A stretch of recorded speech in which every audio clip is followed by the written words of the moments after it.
Surat crime બ્રાન્ચે આંતરરાષ્ટ્રીય cyber fraud સામે મોટી કાર્યવાહી કરી છે। 2000 કરોડથી વધુના સાયબર ફ્રોડ રેકેટનો પર્દાફાશ કરવામાં આવ્યો છે। ઓપરેશન મ્યુલ હન્ટ અંતર્ગત હાથ ધરાયેલી આ કાર્યવાહીમાં કંબોડિયા અને નેપાળથી ઓપરેટ થતા સાયબર ફ્રોડના નેટવર્કને ઝડપી પાડવામાં આવ્યું છે।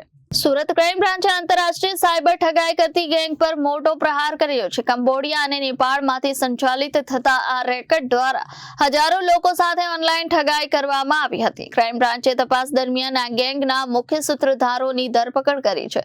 પ્રાથમિક તપાસમાં ફ્રોડની રકમ 2000 કરોડથી વધુ હોવાનો ખુલાસો થયો છે। આ ગેંગ દ્વારા bank account, money mule, crypto transaction અને ફેક કોલ સેન્ટર મારફતે લોકોને ઠગવામાં આવતા હતા।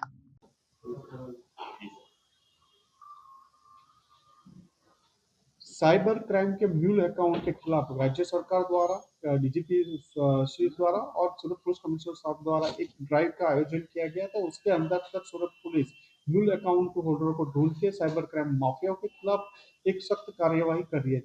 इसके अन्वय पर सूरत क्राइम ब्रांच के पुलिस इंस्पेक्टर SN परमार और उनकी टीम के PSI पुवार और मेरे को एक इन्फॉर्मेशन मिली थी कि इस मूल राजस्थान सुजानगढ़ के रहने वाले मुकेश स्वामी, बाबू जगूराम काबेब, जो दोनों राजस्थान के रहने वाले हैं और अभी सूरत में सावरिया क्रिएशन ग्लोबल टेक्सटाइल मार्केट में कपड़े की आड़ में एक साइबर क्राइम का बड़ा फ्रॉड कर रहे हैं।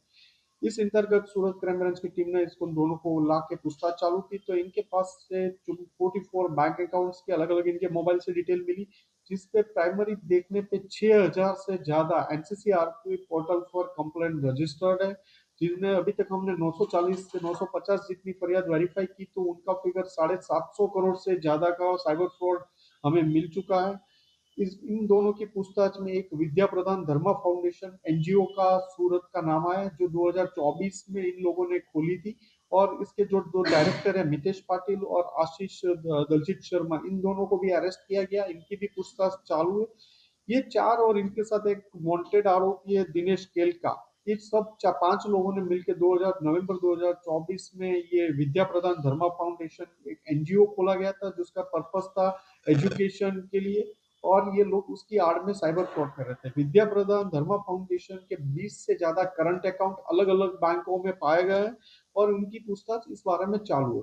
ये प्राइमरी इन्वेस्टिगेशन में पता चला कि ये लोग जो पैसा विद्या प्रदान फार्मा में आता था साइबर फ्रॉड का, ये नेपाल का एक शिम्बो करके था, जो आधार कार्ड अपडेट के लिए, फिर RTO चलन की कॉपी, KYC अपडेट, इन अलग अलग APK बना के लोगों को भेजता था और उनके अकाउंट में जो पैसा था वो फ्रॉड से ये लोग ले लेते थे। वो पैसा ट्रांसफर अलग अलग अकाउंट से विद्या प्रदान धर्मा फाउंडेशन में आता था। वहां से ये लोग USDT खरीद के ये नेपाल के शिम्बो को ट्रांसफर करते थे और आगे करते थे। इसके अलावा मुकेश स्वामी का एक इंटरनेशनल दूसरा नेटवर्क नेपाल के अलावा कंबोडिया, बैंकॉक, थाईलैंड का भी मिला है। ये अलग अलग कंट्रियों में बैंकॉक, कंबोडिया, थाईलैंड और दुबई 7 बार जा चुका है। वहां के अलग अलग साइबर माफिया और चाइनीज माफिया के साथ संपर्क में था।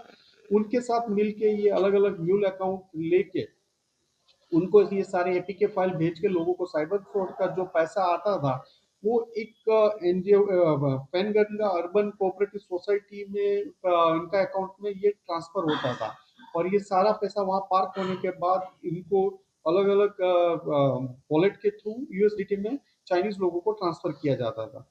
ये इन लोगों को धरपकड़ करने के बाद इनकी पूछताछ चालू है। अभी तक 44 अकाउंट्स मिले हैं, जिसमें 2000 से प्राइमरी 750 में 750 करोड़ जितना तो फ्रॉड मिल गया और 6000 से ज्यादा कंप्लेन इन लोगों के खिलाफ है।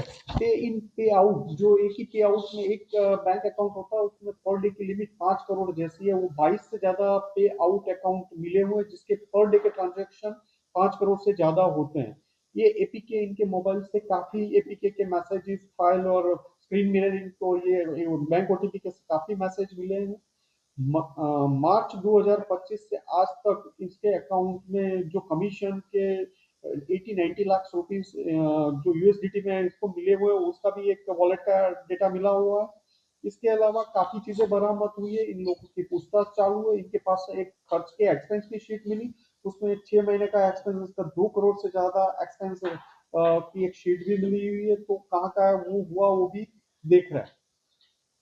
और 35 राज्यों और केंद्र शासित प्रदेशों में 6000 से ज्यादा कंप्लेन इनके खिलाफ रजिस्टर है, जिसमें गुजरात की भी 480 के करीब गुजरात की कंप्लेन है और उसमें सूरत की 55 जितनी सूरत की कंप्लेन है। इन फरियादियों को ढूंढ ढूंढ के पुलिस स्टेशन में इनकी कंप्लेन लेने की कार्यवाही चालू है। ग्लोबल मार्केट में जो इसकी शॉप थी ये कितनी है और कितनी रेंट पे? और रेंट पे चला रहा था ये 6 महीने से ये रेंट पे सावरिया के नाम से, सावरिया क्रिएशन के नाम से ये चला रहा है और टेक्सटाइल की कपड़े की आड़ में ये साइबर फ्रॉड कर रहा है। ये जो एनजीओ था वो किस चीज का है? एनजीओ एजुकेशन के पर्पज से बनाया गया था। ब्यूरो रिपोर्ट जनादेश न्यूज सूरत।